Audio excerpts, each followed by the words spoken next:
बिस्मिल्लाहिर्रहमानिर्रहीम। दोस्तों, आज हम बनाएंगे चिकन कॉर्न सूप, वो भी बिल्कुल स्क्रैच से। इसका मतलब है कि सबसे पहले हम चिकन स्टॉक यानी कि चिकन की यखनी तैयार करेंगे, और दूसरी तरफ हम आजकल भुट्टे बहुत अच्छे आए हुए हैं, हम घर में ही स्वीट कॉर्न रेडी करेंगे और फिर उन दोनों चीज़ों से हम फाइनल तैयार करेंगे अपना चिकन कॉर्न सूप। तो चलिए मेरे किचन में और तैयारी करते हैं चिकन कॉर्न सूप की। तो सबसे पहले मुझे स्टॉक बनाना है। उसके लिए मैंने 9-10 गिलास पानी एक बड़ी सी देगची में डाला। उसके अंदर मेरे पास तकरीबन आधा किलो या 3 पाव मुर्गी थी, और जिसमें के ज़्यादातर हड्डियाँ थी, गर्दन और पिंजरे वगैरह के पीसेस थे।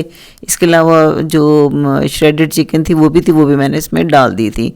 एक दरमियानी साइज़ की प्याज, एक दरमियानी साइज़ की गाजर, 5-6 जवे लहसुन के, काली मिर्चें और नमक डाल के मैंने अच्छी तरह से इसको उबाल लिया है। तकरीबन 1 घंटा 1.5 घंटा तो मैंने इसको हल्की आंच पे उबाला है। तो बहुत अच्छा सा इसकी यखनी सेपरेट होगी, बहुत अच्छी सी यखनी बन के निकल आई है। इसके बाद जब ज़रा सा ठंडा हो जाएगा तो मैं यखनी को छान लूँगी, और इसमें जितनी भी चिकन थी उसको मैं उसमें से हड्डियाँ अलग करके उसको श्रेड करके एक तरफ रख लूँगी। ये भी हमारे चिकन कॉर्न सूप में काम आएगी। तो सब ये स्टॉक काफ़ी सारा बन गया है। और मैं यहाँ पे एक टिप बताऊँ आपको कि आप अगर छोटी फैमिली है तो आप इसको पोर्शंस में इसको फ्रीज़ करके रख लीजिए स्टॉक को, और इससे आप चाहें तो कभी चिकन कॉर्न सूप बना लीजिए, कभी दूसरे तरह के सूप्स या पास्ता वगैरह में भी इसको ऐड करके इस्तेमाल कर सकते हैं। अच्छा, आइए अब दूसरी तरफ क्या किया था मैंने कि एक प्रेशर कुकर के अंदर 1 किलो भुट्टे जो बाज़ार से ख़रीद के लाया, जैसे छीला था, उसमें बहुत सारा पानी डाला और उसमें डालूंगी मैं चीनी, और नमक नहीं डालूंगी।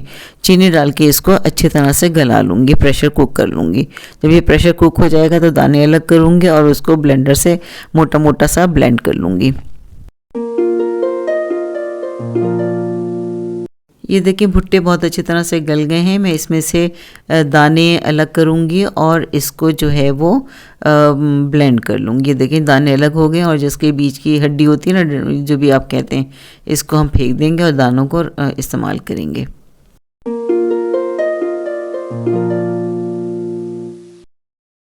अब मैंने दानों को वापस उसी पानी में डाल दिया जिसमें ये उबले थे, और उसको हैंड ब्लेंडर से मोटा मोटा सा पीस रही हूँ, ब्लेंड कर रही हूँ।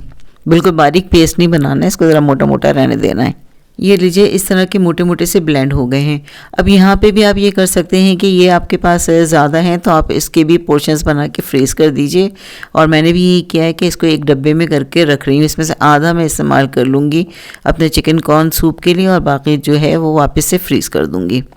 चलिए भाई, अब हमारे पास सारी चीज़ें रेडी हैं। अब हम इस चिकन स्टॉक से बनाते हैं चिकन कॉर्न सूप। आधे से ज़्यादा सूप मैं पहले ही इस्तेमाल कर चुकी हूँ, और जो बचा है उससे मैं बनाने लगी हूँ चिकन कॉर्न सूप। ये सूप अभी भी 4 से 5 कप या ग्लास है। इसको मैं एक साफ़ सी देगची में डाल देती हूँ ताकि उसमें पके गर्म हो, और मुझे बाकी चीज़ें भी मिलानी है। ये देखें सारा सूप जो है वो मैं डाल रही हूँ एक साफ़ देगची में। अच्छा, इसके नीचे जो है वो चिकन के जो श्रेडेड चिकन थे ना वो रह गई थी, तो मैंने उसको हटाई नहीं, रहने ही दिया। वो भी मैं इस सूप के अंदर डाल रही हूँ, मुझे क्योंकि आगे तो चाहिए ही ना चिकन डालना। अब ये स्वीट कॉर्न है, ये एक प्याला आधा कप के करीब जो स्वीट कॉर्नस हैं वो डाल दी हैं, और ये श्रेडेड चिकन है, ये मज़ीद रखी हुई थी। ये भी मैं सारी जो मैंने आपको दिखाई थी ना उसमें से ही ये मैंने थोड़ी सी और ली है। ये डाल के इसको मैं अच्छी तरह से पकाऊंगी, उबलने दूंगी। ये देखिए दोस्तों, ये सारी चीज़ें इसके अंदर चली गई हैं। अब मैं इसको पकने का इंतज़ार कर रही हूँ। अब देखें कितनी ज़बरदस्त इसके अंदर ढेर सारी चीज़ें, चिकन भी ढेर सारी है, और कॉर्नस जो स्वीट कॉर्नस हैं वो भी ढेर सारे हैं। बाज़ार में इतने थोड़ी डले हुए होते हैं। चलें, अब हम क्या करते हैं कि इसके अंदर दक्कनी मिर्च जो वाइट पेपर होती है वो डाल रही हूँ, तकरीबन 1/4 टीस्पून की जितना। इसके बाद मुझे इसके अंदर डालना है काली मिर्च, वो मैं डाल रही हूँ आधा टीस्पून जितना। ये चली गई जाएगी इसमें पिसी हुई काली मिर्चें आधा टीस्पून। अपनी मर्ज़ी से आप इसको बढ़ा भी सकते हैं या कम कर सकते हैं, ये आपके अपने टेस्ट के ऊपर है। इसके बाद मैंने इसमें थोड़ा सा नमक भी डालना है, अगर मुझे, क्योंकि मैंने हल्का ही रखा था तो अब मैं इसमें नमक डालूंगी और टेस्ट कर लूँगी, इसको चेक कर लूँगी। हो सकता है मुझे और भी डालना पड़े। दोस्तों आप भी नमक चेक करके ही डालिएगा और अपनी पसंद के हिसाब से ही डालिएगा। ज़्यादा खाते हैं तो ज़्यादा डालिएगा, कम खाते हैं तो कम डालिएगा।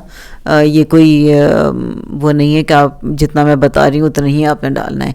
अच्छा, जब ये अच्छी तरह से खौल जाएगा ना तो मुझे इसमें एक अंडा डालना है। ये मेरे पास देसी मुर्गे का अंडा है, घर में पली हुई देसी मुर्गे उसका एक अंडा है, वो डालूँगी और इसको गाढ़ा करने के लिए इसको कॉर्नफ्लावर से गाढ़ा करूँगी। ये क्या करते हैं, जब तक हमारा गर्म हो रहा है ना, सूप अच्छी तरह से खौलने लगेगा, तो हम इस बीच में ये अंडे को फेंट के रख लेंगे। और जो कॉर्नफ्लोर है ना, इसको मैंने तकरीबन 5 टीस्पून लिए थे, टेबल स्पून नहीं लिए थे। वो मैं थोड़े से पानी में घोलकर स्लरी सी बना के एक तरफ रख देती हूँ। अच्छा, यहाँ पे कॉर्नफ्लोर भी आपको अपनी मर्ज़ी के हिसाब से लेना है और ये डिपेंड करता है कि आपका सूप की क्वांटिटी कितनी है और आप कितना गाढ़ा पसंद करते हैं। तो कम गाढ़ा पसंद करते हैं तो हो सकता है ये इतने में ही काम हो जाए। अगर गाढ़ा पसंद करते हैं तो हो सकता है आपको और घोलना पड़े। मैंने भी बाद में और घोला था कॉर्नफ्लोर, तो फिर मेरा हिसाब का गाढ़ा हुआ था सूप। अभी मैं आपको सामने दिखाती हूँ, हमारा सूप ज़बरदस्त सा खौल रहा है।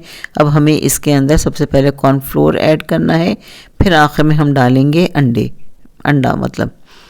तो ये कॉर्नफ्लावर को जो है मैं इसमें डाल रही हूँ और चम्मच चलाते जाऊँगी मुसलसल। खैर, ये जो मैंने 5 टीस्पून कॉर्नफ्लोर इसमें डाला है, इससे गाढ़ा मेरे हिसाब का नहीं हुआ है, तो मैंने इसके बाद मज़ीद 5 टीस्पून जो हैं वो कॉर्नफ्लोर को घोला पानी में और फिर ऐड किया है और इसको सूप में शामिल किया है, तब जाके मेरी मर्ज़ी का ये गाढ़ा हुआ है। तो मैं फिर जो है वो इसको गाढ़ा करूँगी मज़ीद कॉर्नफ्लोर डाल के। देखें, अब ये मेरी मर्ज़ी का गाढ़ा हो गया है। तो इतने सूप में मैंने डाला है तकरीबन 10 टीस्पून कॉर्नफ्लोर, यानी कि 5 टेबल स्पून कॉर्नफ्लोर गए हैं। अब ये बिल्कुल सही है और अब मैंने इसमें अंडे को ऐड करना है। बारीक सी धार से डालूँगी और हल्के हल्के चमचा चलाती जाऊँगी। बस ये डन हो गया, तैयार है हमारा चिकन कॉर्न सूप। बस जनाब, अंडा डाल के चम्मच चलाएंगे और सिर्फ 2-3 मिनट इसको हल्की आंच पे पकाएंगे और चूल्हे को बंद कर देंगे। अब ये हमारा सूप रेडी है सर्व करने के लिए। भाई, मैं आपको सर्व करके दिखाती हूँ। ये लीजिए भाई, मैंने अपने ज़बरदस्त से चिकन कॉर्न सूप को सर्व कर दिया है। बेहतरीन ज़बरदस्त है ये, इसमें ढेर सारी चिकन है और ढेर सारा अंडा भी है और फ्लेवर भी इसका बहुत ही आला है। अब आपकी मर्ज़ी है, आप इसको सिरका जो सोया सॉस होता है और सिरके में जो हरी मिर्च डाल के रखते हैं, चिली सॉस वगैरह से आप सर्व कर सकते हैं। मैं इसके ऊपर थोड़ी सी काली मिर्च डाल रही हूँ इंडिविजुअली, देगची में नहीं मिक्स करूँगी। फिर थोड़ा सा सोया सॉस है वो डाल रही हूँ अपने प्याले में। इसके बाद इसमें डालिए थोड़ा सा सिरका और थोड़ी सी चिली सॉस। चलिए भाई, ये तमाम सॉसेज जाने के बाद अब ये हो गया है इंजॉय करने के लिए। गरम गरम सूप ठंडे ठंडी मौसम में इंजॉय करिए और मज़ा उठाइए सर्दियों का। ज़रूर बनाइएगा, बहुत ही आसान सी ये रेसिपी है और घर में बहुत इकोनॉमिकल भी पड़ती है। Thank you for watching.